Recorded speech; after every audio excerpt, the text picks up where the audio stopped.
VSN Arcade Podcast. Did I ever tell you what the definition of insanity is? Minion! Draw their fire with your face! Not the smartest way to greet the heavily armed group that just kicked in your door. Head to virtualsportsnetwork.com and sign up for the forums today.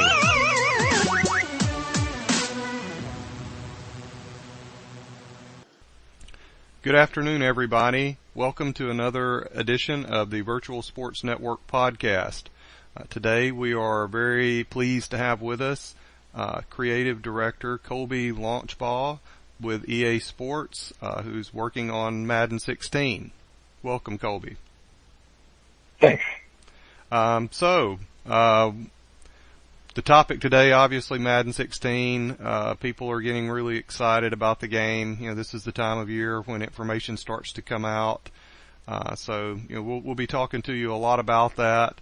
But we normally, when we kind of, get into one of the podcasts like this, we like to start it off to get a little bit of information about you, kind of your background and, how you got to your current role at EA. So, tell us a little bit about, what you're doing today at EA Sports.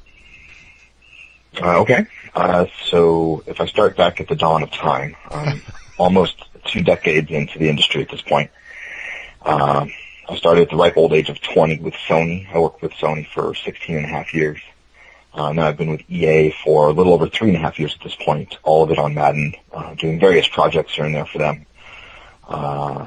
Last year, for the 15 cycle, I worked exclusively on Ultimate Team, bringing that up to par, and then the mobile product, Madden NFL Mobile, to try and get that going in the right direction. And for the 16 cycle, I'm solely focusing on Madden NFL, the proper console title. Okay. All right. Well, good deal. Well, talk to us a little bit about your vision for Madden, for the Madden franchise. What do you want to see it do? Specifically for Madden in general, or for CFM specifically? Well, for Madden in general, and let's certainly we can branch off on that on CFM, because that is a very popular topic. Right, of course. All right, so for Madden in general, there's a lot of just at the highest level usability concerns with the game. There's a lot of legacy stuff laying around that doesn't get touched year over year, or has been swept under the rug, or so few people use it that we don't touch it. And just trying to get all that stuff straightened out so that we have a game that holistically we're proud of. It's this sort of global vision for what I want to do with Madden in terms of modes. As you know, Rex Dixon is the creative director for gameplay. And then more specifically, if you want to talk about what our plans are for Ultimate Team, we internally want that to be where we host the most competitive place to play. We want people to really be interested in and driven to have the highest level of competition there, and engage with all the players and teams in a kind of a different way that allows you to be more creative with how you build your roster and compete with your team. And then for CFM, the long-term goal is to allow you to have the fantasy or the fiction of actually being in that world, in the world of the NFL, whether it be as an owner or a coach, as a player. We really want to make those roles feel unique and interesting, and allow players to reenact the fantasy that I had growing up, playing Madden, sports talk football, when I was in high school, and that was like kind of my heyday. Before I got into the industry, I remember my senior year of high school, kind of like every year of high school, but my senior year specifically, I kicked off with Madden 95 being just this amazing experience, this thing that kind of took me all the way through high school. I used to go play at my buddy's house, 2 or 3 nights a week after school. No such thing as online back then because I'm a dinosaur, but I really want people to have that fantasy that he and I, we ran a 2-player franchise back in the day, because it was just kind of a season mode more than anything. But we fantasized about injuries and about all these trades that would happen, and we kind of made up all these stories and things in our heads, and really trying to expose that and give that feeling to all the people now, but in a much more guided and a lot more depth, because what I had, it's like 90% imagination, 10% delivery from the game, and we've completely flipped that around. as the consoles have gotten more and more powerful. It's 90% delivery, 10% imagination, and I really want to bring a little bit more of that imagination back. Okay. Well, that sounds really good. So, talk to us a little bit about, the team that's devoted to CFM, and, like, I guess, you have the group in Austin, that works on that mode, as well as, the team there in Orlando. So kind of how is that broken up right now? What are you thinking? Okay. So as I started this year, again, I wasn't really on all of the Madden modes last year. I was just on Ultimate Team. Mm-hmm. So it's kind of like I had to get my sea legs a little bit, and figure out where we needed to go and what we needed to do for everything outside of Ultimate Team. And, started looking at CFM, online head-to-head and all the different little nooks and crannies of the game. And I have, a decent chunk of resources between what we have here on site in Orlando and what we have in Austin. And the effort we put toward CFM this cycle was the largest of any of the other areas of the game. And then we have the rest of the different modes and features have a smaller subset of the team. But specifically on CFM, yes, the Austin team is the sort of the largest chunk of where development actually happens. But we've gotten a few people here locally, which we haven't had since the first year of CFM. The first year of CFM, it was a very cross pod, and we developed things in both Orlando and Austin. And then in the subsequent years, it was all kind of developed in Austin. And we've moved some more. We've added resources here in Orlando, some UISC resources and some back-end resources, art resources, to kind of shore up needs and add where we needed to get the job done for the year. Okay.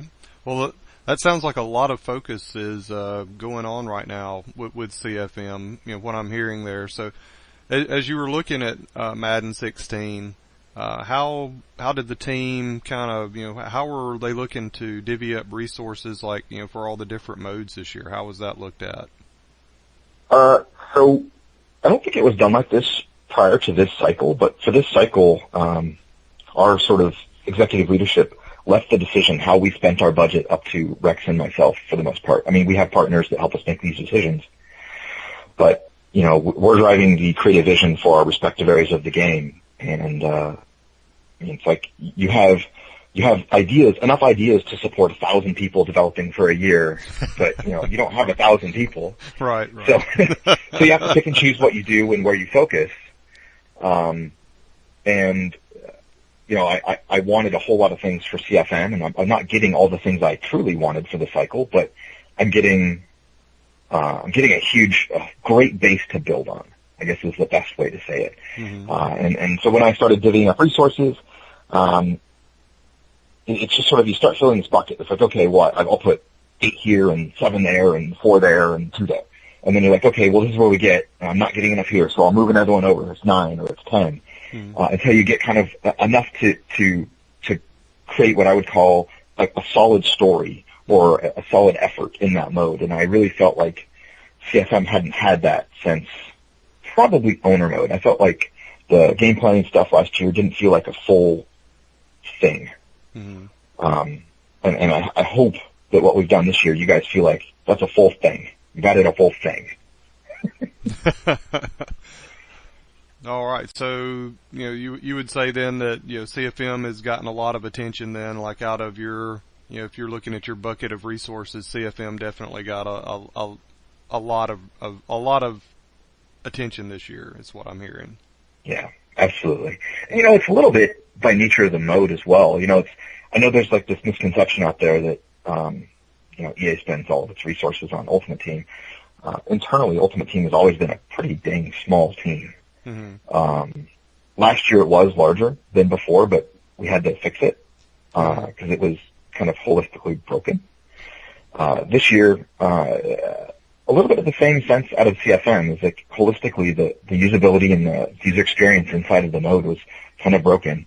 And while we didn't get a chance to overhaul all of it in a single cycle, we did a pretty fair chunk. Mm-hmm. Mm-hmm. So yeah, that's the best I can answer it. Okay. Good deal. Well, yeah, I know from playing Madden 15 for a long time now. We actually just had a draft the other night, getting ready for our last season of the Madden 15 cycle. I think a lot of the guys would probably tell you that they were concerned about confidence, and also the ability to develop their players over the short term. Maybe it was that they had, I think maybe in the past it might have been too easy to develop a player over the short term. If you lost a key player to your roster, say they had a career-ending injury or a year-ending injury, you might be able to boost your guy up pretty quick.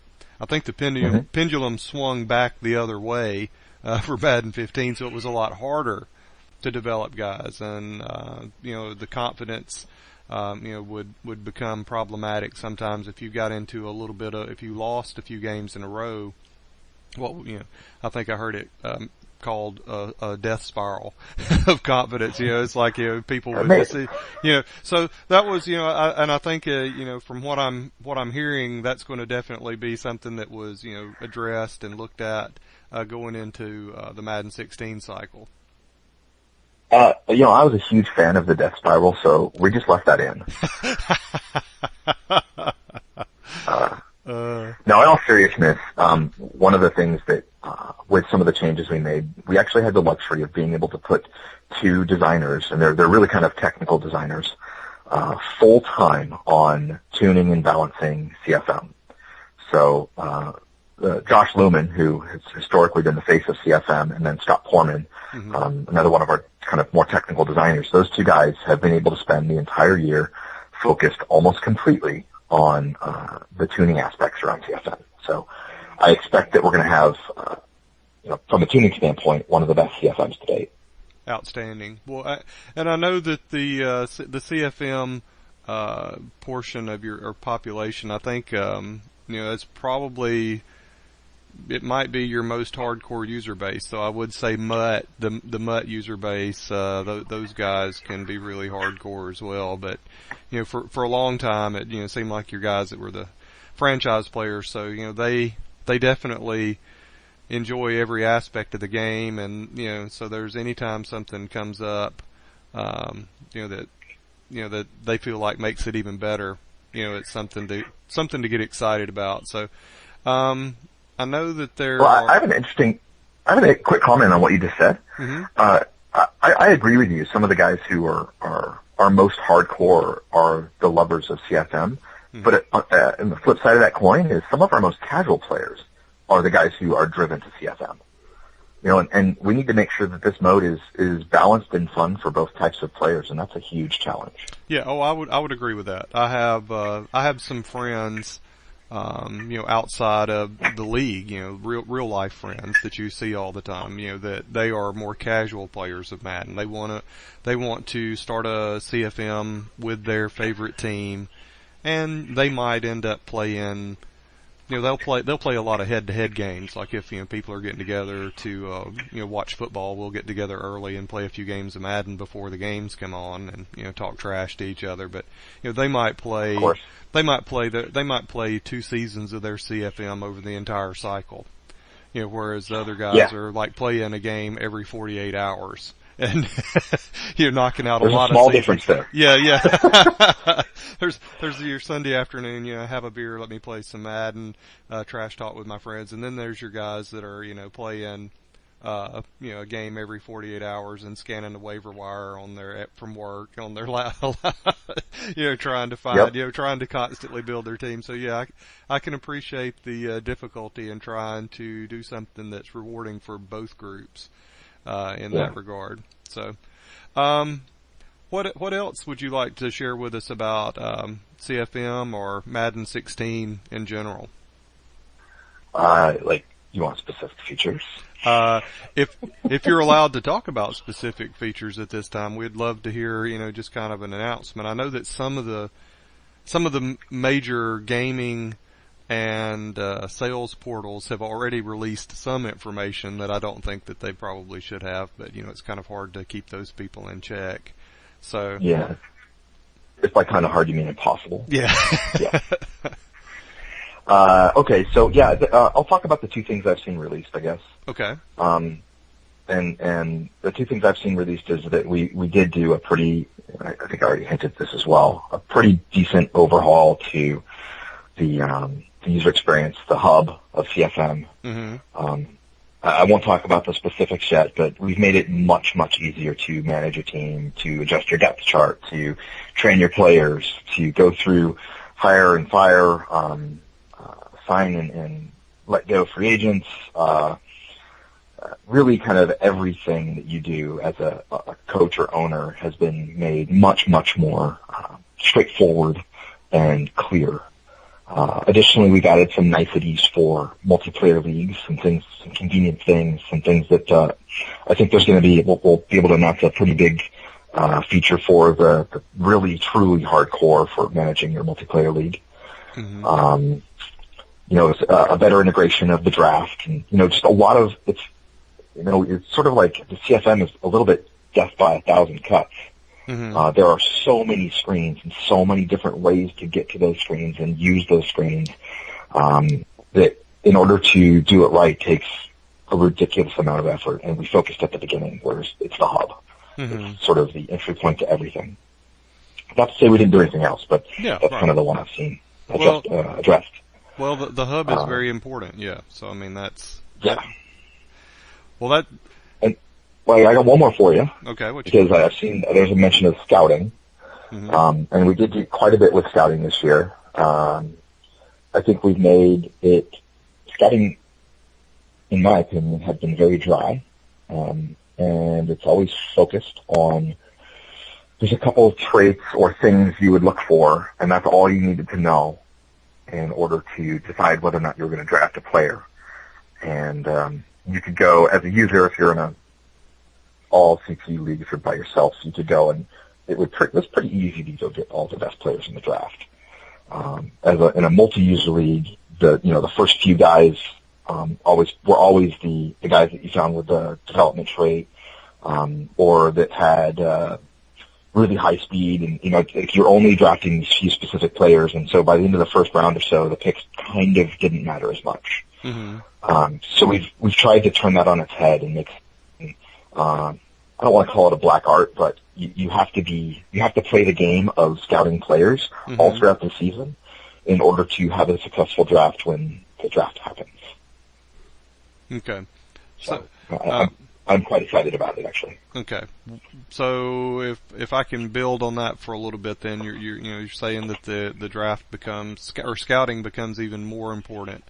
Would I take that to mean then there's been some fundamental changes to how scouting, the points, the breakdowns, or how attributes are determined as you're scouting? Is it going to be something that's maybe more wide open in that you have more ability to scout?